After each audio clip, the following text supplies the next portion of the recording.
شروع اللہ کا نام لے کر جو بڑا مہربان نہایت رحم والا ہے۔ مومنو، اگر تم میری راہ میں لڑنے اور میری خوشنودی طلب کرنے کے لیے مکے سے نکلے ہو تو میرے اور اپنے دشمنوں کو دوست نہ بناؤ۔ تم تو ان کو دوستی کے پیغام بھیجتے ہو اور وہ دین حق سے جو تمہارے پاس آیا ہے منکر ہیں، اور اس وجہ سے کہ تم اپنے پروردگار یعنی اللہ تعالیٰ پر ایمان لائے ہو، پیغمبر صلی اللہ علیہ وآلہ وسلم کو اور تم کو جلا وطن کرتے ہیں۔ تم ان کی طرف پوشیدہ پوشیدہ دوستی کے پیغام بھیجتے ہو، اور جو کچھ تم مخفی طور پر اور جو علل اعلان کرتے ہو وہ مجھے معلوم ہے، اور جو کوئی تم میں سے ایسا کرے گا وہ سیدھے رستے سے بھٹک گیا۔ اگر یہ کافر تم پر قدرت پالیں تو تمہارے دشمن ہو جائیں، اور ایذا کے لیے تم پر ہاتھ بھی چلائیں اور زبانیں بھی، اور یہ چاہتے ہیں کہ تم کسی طرح کافر ہو جاؤ۔ قیامت کے دن نہ تمہارے رشتے ناتے کام آئیں گے اور نہ اولاد۔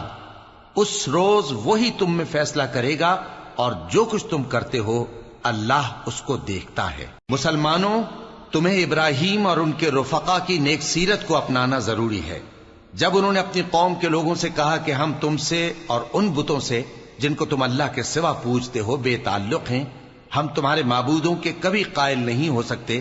اور جب تک تم ایک اللہ پر ایمان نہ لاؤ ہم میں تم میں ہمیشہ کھلم کھلا عداوت اور دشمنی رہے گی۔ ہاں، ابراہیم نے اپنے باپ سے یہ ضرور کہا تھا کہ میں آپ کے لیے مغفرت مانگوں گا، اور میں اللہ کے سامنے آپ کے بارے میں کسی چیز کا کچھ اختیار نہیں رکھتا۔ اے ہمارے پروردگار،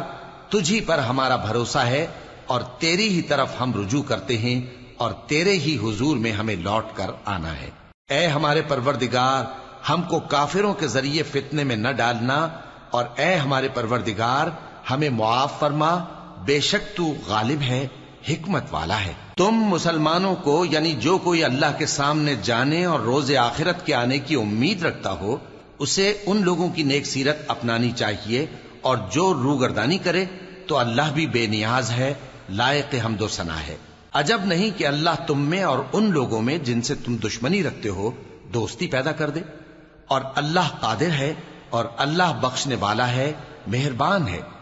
جن لوگوں نے تم سے دین کے بارے میں جنگ نہیں کی اور نہ تم کو تمہارے گھروں سے نکالا، ان کے ساتھ بھلائی اور انصاف کا سلوک کرنے سے اللہ تم کو منع نہیں کرتا۔ اللہ تو انصاف کرنے والوں کو دوست رکھتا ہے۔ اللہ انہی لوگوں کے ساتھ تم کو دوستی کرنے سے منع کرتا ہے جنہوں نے تم سے دین کے بارے میں لڑائی کی اور تم کو تمہارے گھروں سے نکالا اور تمہارے نکالنے میں اوروں کی مدد کی،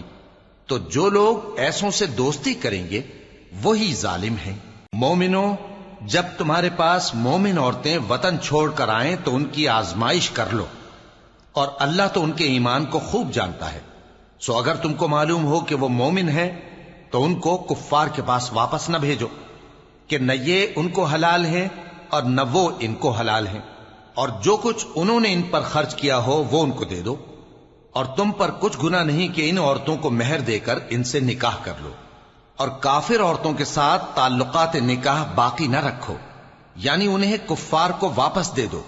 اور جو کچھ تم نے ان پر خرچ کیا ہو تم ان سے طلب کر لو، اور جو کچھ انہوں نے اپنی عورتوں پر خرچ کیا ہو وہ تم سے طلب کر لیں۔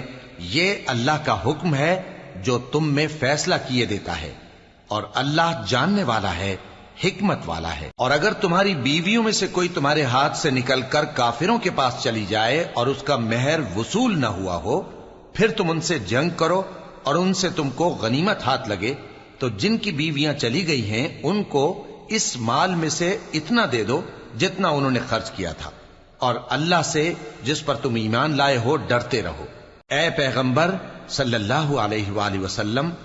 جب تمہارے پاس مومن عورتیں اس بات پر بیعت کرنے کو آئیں کہ نہ تو اللہ کے ساتھ شرک کریں گی، نہ چوری کریں گی، نہ بدکاری کریں گی، نہ اپنی اولاد کو قتل کریں گی، نہ اپنے ہاتھ پاؤں کے درمیان کوئی بہتان باندھ لائیں گی، اور نہ نیک کاموں میں تمہاری نافرمانی کریں گی، تو ان سے بیعت لے لو اور ان کے لیے اللہ سے بخشش مانگو، بے شک اللہ بخشنے والا ہے، مہربان ہے۔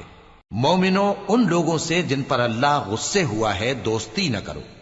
کیونکہ جس طرح کافروں کو مردوں کے جی اٹھنے کی امید نہیں، اسی طرح ان لوگوں کو بھی آخرت کے آنے کی امید نہیں۔